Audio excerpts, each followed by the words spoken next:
4ចំណុចសំខាន់ដែលធ្វើឲ្យស្រូវមិនបែកគុំបាននៅចន្លោះអាយុ20ទៅ30ថ្ងៃតើ4ចំណុចនេះនឹងមានអ្វីខ្លះនៅលើដំណាំស្រូវបាទជំរាបសួរពុកម៉ែបងប្អូនប្រជាកសិករទាំងអស់គ្នានៅថ្ងៃនេះខ្ញុំនឹងចែករំលែកនៅគន្លឹះ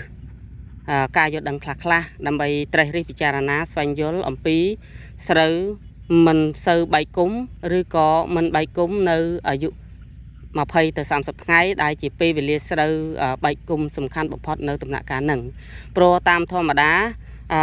បែកគុំដំបូងនៅអាយុ10ទៅ15ថ្ងៃនេះគឺជាសំណាបបែកគុំដំបូងហើយបែកគុំជាអតិបរមាគឺអាយុ25ទៅ30ថ្ងៃអញ្ចឹងបើនៅដំណាក់កាលអាយុ20ទៅ30ថ្ងៃមិនបែកគុំគឺមានកត្តា4យ៉ាងដែលកសិករក៏បីនឹងស្វែងយល់បាទហើយកត្តា4នេះគឺខ្ញុំនឹងប្រាប់ពីដំណោះស្រាយជាក់លាក់ដើម្បីអាចពិចារណាហើយងាយអនុវត្តបានផងដែរនៅចំណុចទី1ដែលស្រូវមិនបែកគុំឬក៏មិនងាយបែកគុំនៅ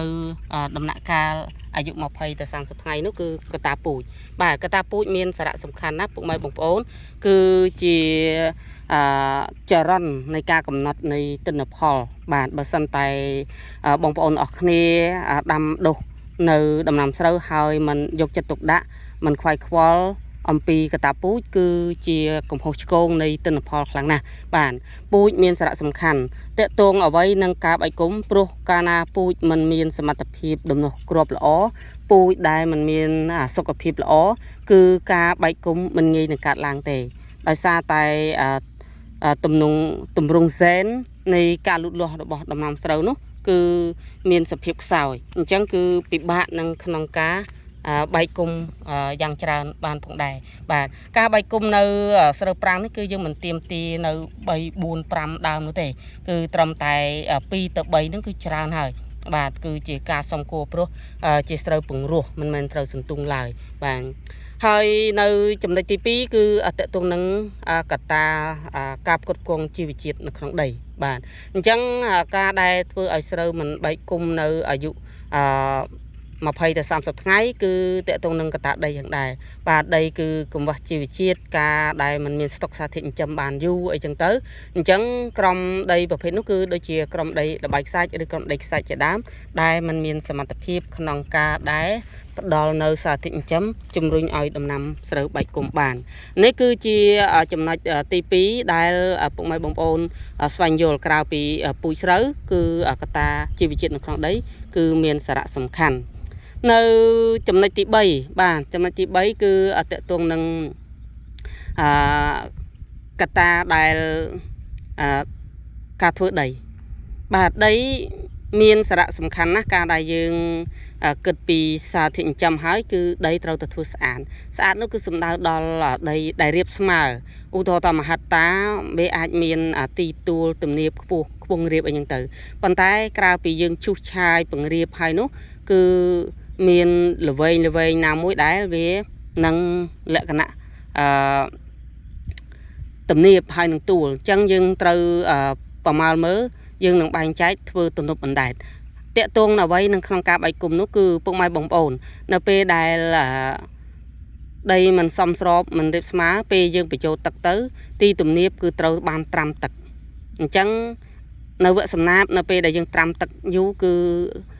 អត្រានៃការបែកគុំមិនកើតឡើងឡើយគឺវាលិចជ្រៅពេកលើសពី2ថ្នាំងដៃឡើងទៅគឺស្រូវមិនបែកគុំទេហើយកន្លែងទួលគឺវាអាចបែកគុំប៉ុន្តែវា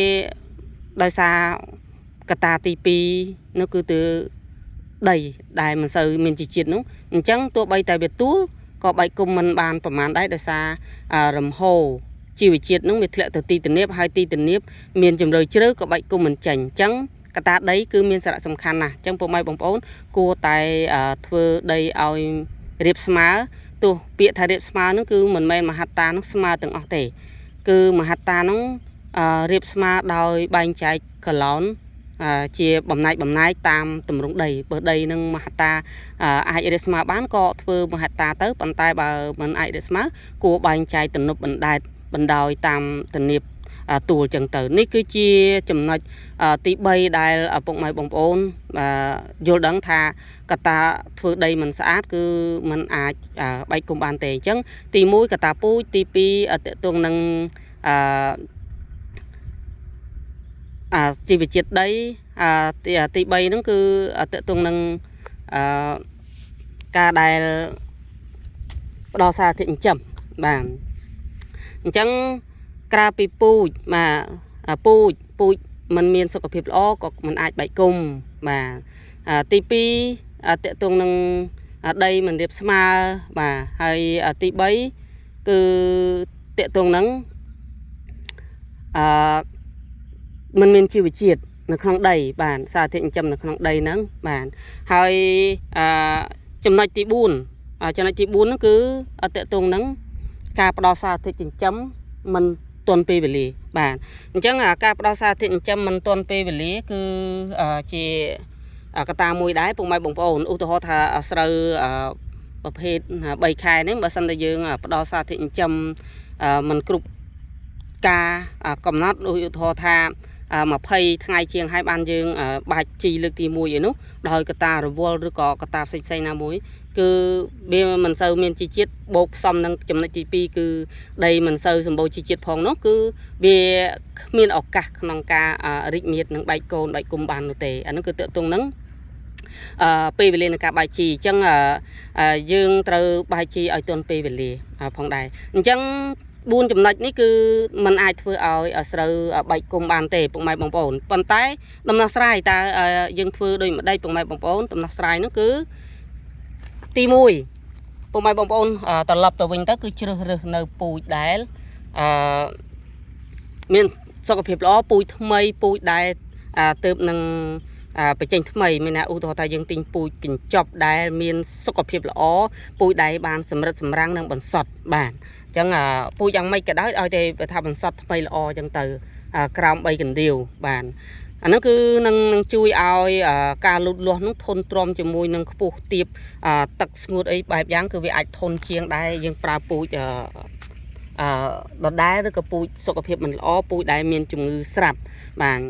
ទី2គឺកត្តាដែលជីជាតិដីมันមានការផ្គត់ផ្គង់សារធាតុចិញ្ចឹមស្រាប់អញ្ចឹងយើងត្រូវដោះស្រាយបែបនេះគឺ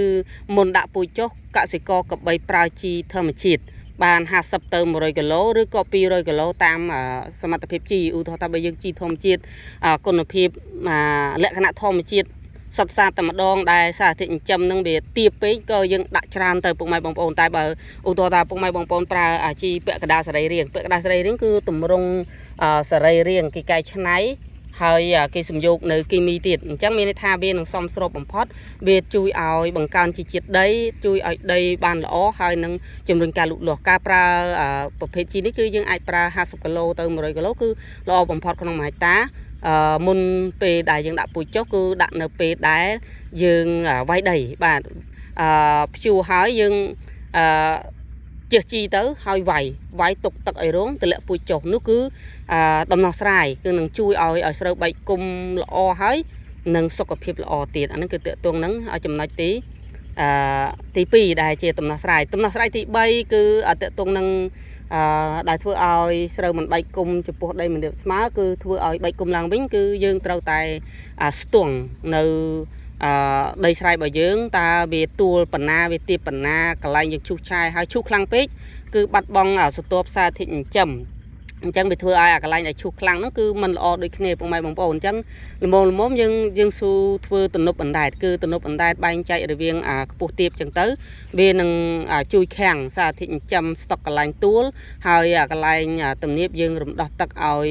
វាសមរម្យត្រឹមមួយថ្នាំងដៃក្រោមថ្នាំងដៃហ្នឹងគឺវានឹងបែកគុំបានល្អហើយបាទហើយនៅ